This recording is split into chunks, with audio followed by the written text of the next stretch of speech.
There is something about vulnerability that we find challenging at times in our life.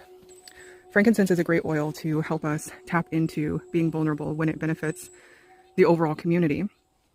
And though I don't have the boswellia tree in the region that I live in, we can see evidence of how we get the resin from the boswellia tree to give us frankincense essential oil. What we were looking at was the resin from a place of wounding. On this case, for this tree, it was where limbs had fallen off. And so vulnerability is willing to show your true face. It's willing to show when things are highly emotionally intense for you. It's willing to stand in your truth regardless of what external circumstances are telling you. Vulnerability comes up in many ways. And the way that we can lean on frankincense to help us be more vulnerable for the purpose of our personal growth and our well-being is to spend a routine of 15 to 30 days applying frankincense oil with fractionated coconut oil to the bottom of your feet before you go to bed. Now, the trick is, before you actually get into bed, you want to start thinking about what are the ways that you can stand up more honestly in a way that is true for you, regardless of the fear of potential outcome. As you think into this, and as you then apply the oil to the soles of your feet, actually talk to frankincense. Actually ask the spirit of the tree, of the plant, what are the ways that I myself can face my fears and show up authentically in the world in ways that, even though it might be tender at times, will ultimately lead to the growth of myself and all the lives that I touch in a ripple effect.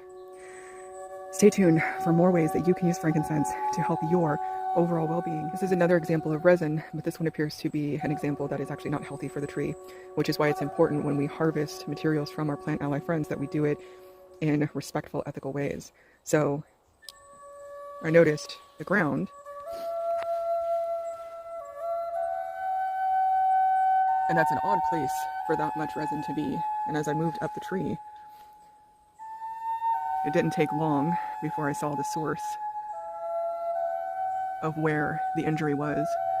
So my guess in this case, this is some kind of boring insect that is making its way into the heartwood. And the tree is not able to keep up with the damage, which is why so much resin is leaking. So when we talk about vulnerability, when we talk about using frankincense to help us with these kind of things, it is important also to make sure that we are working in reciprocity. When it comes to the runes, this is the energy of Gebo. Fair and equal exchange between multiple parties.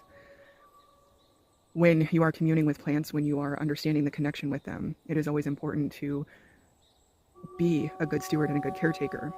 So when it comes to our essential oils that come to us so conveniently, so neatly packaged in our containers for repeat use with considerably long shelf lives, vulnerability and frankincense is also, because of this moment right now with this tree and me and you, reminding you to honor what went into the bottle that you have in your hands.